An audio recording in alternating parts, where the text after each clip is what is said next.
Hi, everyone. Welcome to Art and Talk. Thank you so much for being with us today. I'm Leslie Sue, the host for Art and Talk.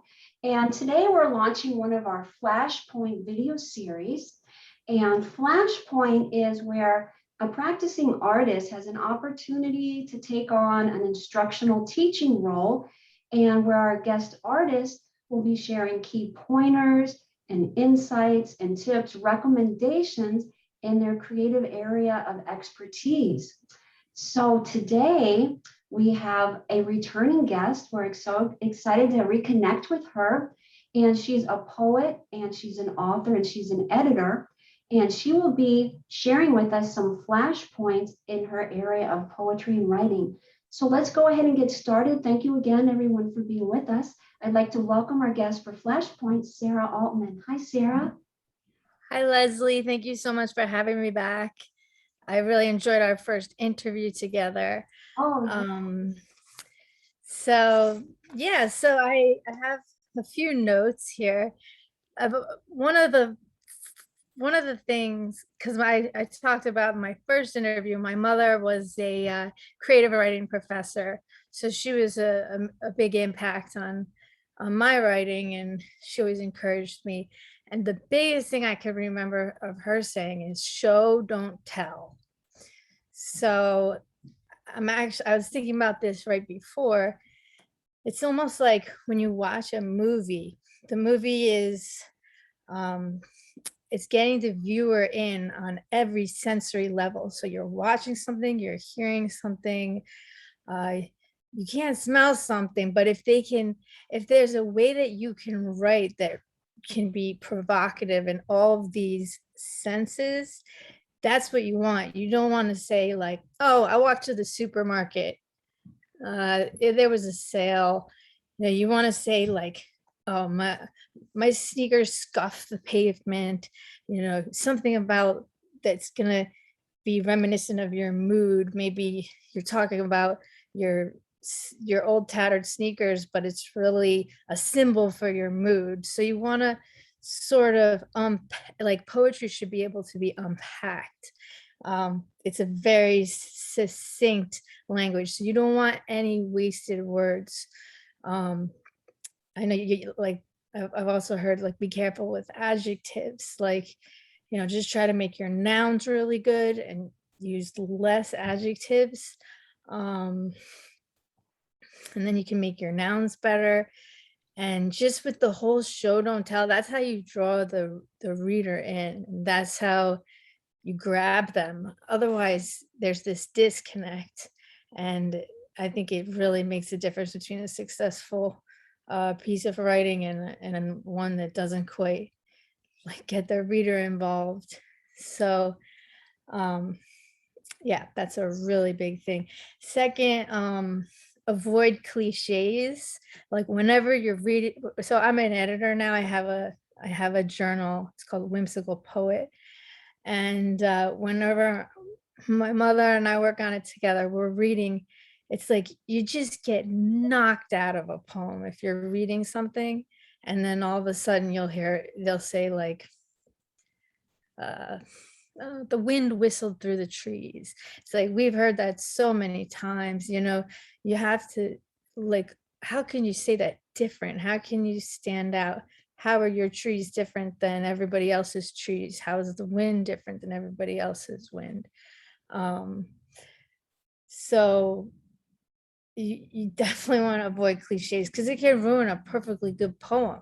Like you could have a whole poem that's great, and then it's like, oh man, like just takes the reader out, because we've heard it too many times. You don't want to rely on cliches. The whole point of being a poet is to be creative and to come up with new ways to say things, and um, to embellish and really bring out more than the words. Like the words should reflect the whole world, and that's something to aim for. um and then I guess along the same lines, you don't want to spoon feed the reader a sense of like the meaning. Like, don't underestimate your reader. Um, your reader can always look something up, or you don't want your reader to get it right away. You want them, like, the best poems are things that maybe you could see one way, then you could see another, and maybe they never fully even resolve in your mind. Um, so yeah, so anyway, sorry, I'm distracted. Can you hear something up there? No, no, you No, go. it's okay. Yeah. Okay, good. Okay. So yeah, you don't want to spoon feed, and similarly, like, you don't want all concrete language. It's nice to have a sense of like magical realism, or like if you picture like a veil on something, you don't want to just rip the veil off. You sort of just want to like the veil, like that's part of it. And also you're giving the reader space to bring themselves into the work. If you give too much, then that gift is gone. And that's one of the best things about poetry, is that when you can find yourself in it, rather or not the poet meant it or not. um yeah, so it's nice to have that sense of almost unreality or dreamlikeness. Um, Another really important thing is the ending is extremely important. Uh, just like similarly, you don't want to be too straightforward. You don't need to resolve it 100%. Sometimes it's nice to have a complete reversal, where it's a surprise, or sometimes you want to have like some sort of leaving to the imagination, like, what did the poet mean there? Not really sure. um and it could go one way or another, or it could be a really strong statement in one way, but it's so strong between, you can use other poetic devices like rhythm, or diction is your word choice. So if you have really, that's a way to cut down on words. When you have really good words, you need less words. So always want to go for that punch at the end. And then my mom says, like, so let's say you kind of get lost and you're looking at your poem, go back to the last strong line. And that's also a way to look at it and say, sometimes, a lot of times, you can end it a few lines before, um, because people try to resolve it too much. Um, let's see. And then I was going to say, for publishing tips, it's really important to, so some sources, first of all, is the Poets Market is a book.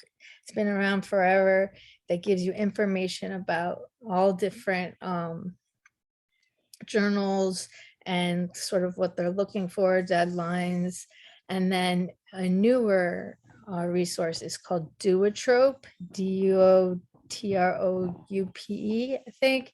And that's online. It's $5 a month, and it has so many journals. And they also tell you the percentages of acceptance rates, which is really helpful. And they'll tell you, like, sometimes they'll have interviews from the editors. And and then, so my main tip is that you don't want to just blindly send in your work. You really want to read the journal and look for work that is similar to yours, or you could see your work in this journal. Because if you get rejected from a place, it's it's easy to take it personal and say, oh, that's because my poetry is not good. But it's really not that. It's just the editor at that magazine didn't, for some reason, really like it as much as some other stuff that they got. And it's you just have to be diligent, send out to a lot of places and find the places that sound like something you could see your poem next to. And if you do it that way, your chances of getting published are going to go up like 80%. Because if you just send it out blindly, it's the losing game. And then I just wanted to comment because I last time I had my interview, I was all jazzed up. I was in a really creative phase and I was like effortlessly writing a lot of poems. And I just wanted to say, uh, now I'm going through a slower period and it's tough, and it's not tough to go through a slower period. The tough part is the part of you that judges yourself for it or worries. I worry sometimes, oh, am I ever gonna write again? And I just wanted to share that because I think it's probably how most people feel at some point or another, and that usually they're almost always it's temporary, and there's so many other ways to stay involved in poetry, like reading poetry. um that's one of the best ways to learn different styles, voices. I like to read people like famous poets historically, as well as people around now, and also journals, and just see what's out there, because it'll marinate in your brain, and it'll come out at a time, and then yeah, so the biggest, and with creativity, the struggle is not to judge, right? Because creativity, it will be stifled with judgment. So I'm just sharing this because it's my own struggle, but it's helped me to share about it, and so I figured maybe it'll help other people. And instead of reading other poetry at the same time and feeling jealous or I can't do that, just appreciate it, because if somebody did it, it means you could do it too. And so I have a website, but it's whimsicalpoet.com. It has a lot of resources, but it's also a journal. So if you wanted to submit your work, there's no fee. And this is the latest one. I really like the cover. It's by Edward, what's his name? I gotta look it up so I don't. It's like Supranowitz, I think, Edward Supranowitz. Anyway, I really like it.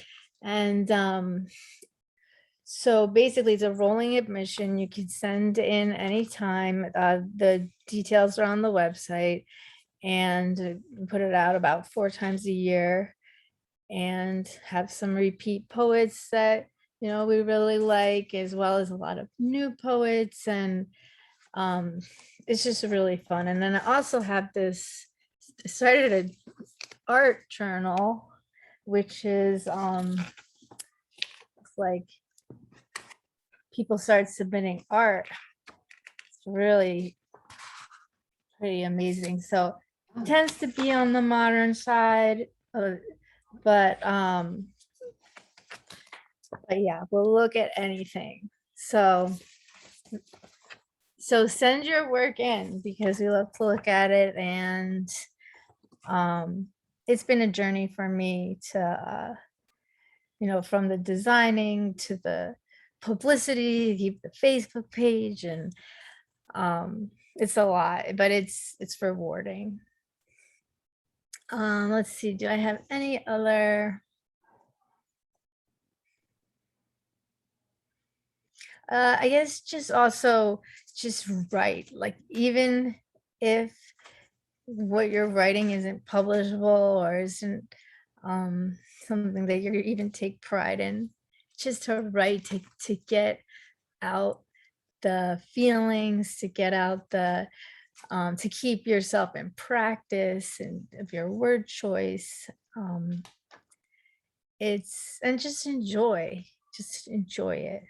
It's a way to um, for boosting your mental health, and emotions are a great source of material for poetry. Anything that strikes you, um, anything that, yeah, I actually saw this is sort of a disturbing image, but I'm sharing it. I saw a dead baby bird today on the um, between the sidewalk and the street, but it was completely untainted. It was like something I once, and it seemed like and I may still write a poem about it, but something about the image just went straight to my heart. It's very, the tenderness, the vulnerability of the bird, the perfectness of how he looked, the mystery about not knowing.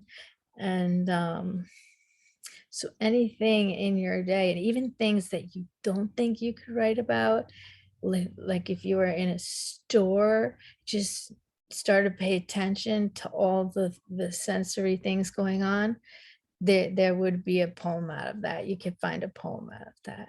Um, so I guess those are my main points. Do you have any questions? Well, Sarah, that was great. Those were excellent flash pointers. You really took us on a nice whole journey. First of all, you gave us a lot of like setups, like how we can kind of like precondition our mind or our awareness before we even, start a poem to kind of get us on that trajectory. And then you gave us so many wonderful points about actually writing the poem and kind of, being submersed in the poem itself. And then also a lot of like different creative aspects as well. So you really cover so much, and your publishing tips were great, and encouragement too when we might be going through a little bit of a dry spell, and you're saying that the inspiration kind of can really come from anywhere, and then reading other people's poetry. So wow, you covered a lot of flashpoints. Thank you. Oh, good. I have no sense of time right now. I don't know how long that was. No, it's perfect. Absolutely. And Thank what I you. love about you is that you have such a beautiful way of combining technical and creative aspects. You love to bring in the mystery, you love to bring in the magic. You open up to that creative channel. Include the viewer as well. You gave us some really interesting insight in terms of looking at it from the viewer, what to kind of keep in, what to leave out. And then you also have like some, really strong, flashpoint key pointers into more technical, aspects of writing as well in terms of the words. And I love when you said, go back to your strongest line. And then Mm. also, sharing also with us, ending a poem, so you kind of took us really kind of from A to Z. Thank you. Yeah. So, you said you have a poem on hand. You mentioned that before we started. So Well, that was yeah, I could read one. absolutely. And maybe you can see, let's see here. Whoops, I just lost it. So it's actually an extended metaphor. So I guess it's well, gosh, what do I say? I'm just gonna read it. I don't know what to say. Okay. It's called The Ultimate Authority. The pawn had been hurt by the king, rendered directionless and utterly out of place on the old wooden chessboard. When the timer rang, the king was startled and found himself off balance, overshadowed by a nearby castle. The king besmirched the castle. He guffawed at the limitations of horizontal movement. The castle's potential for sweeping motion unnerved the pawn, who hoped that he might be placed out of harm's way. This time, the pawn counted himself lucky. The opponent's queen danced diagonally across the board.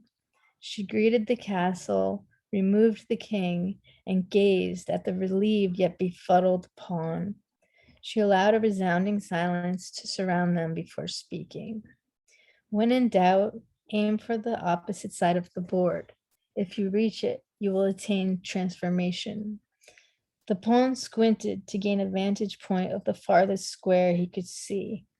Suddenly, he was stirred by the guidance of his own North Star, which beckoned him toward fantastic worlds, distant, strange, and unseen.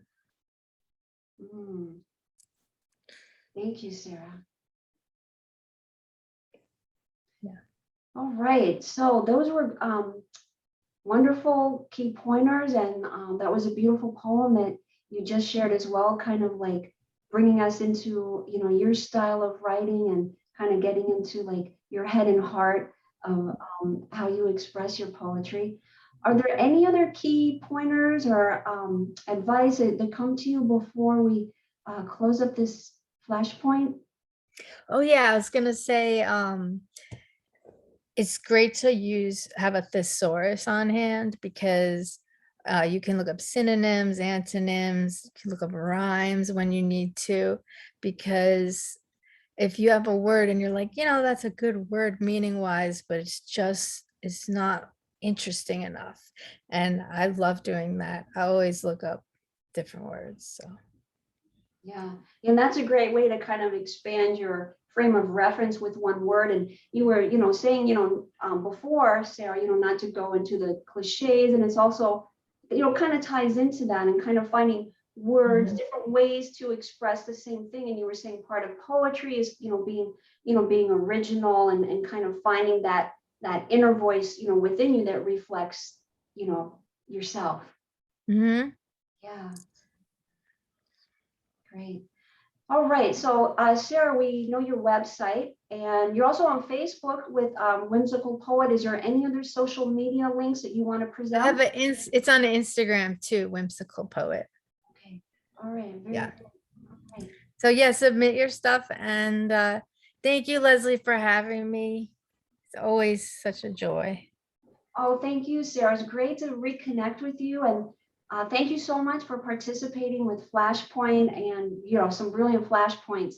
I just want to add that was wonderful. You really gave us so much to kind of like chew and kind of apply in our next poem or and writing, and of course with the as we mentioned with the editing and publishing.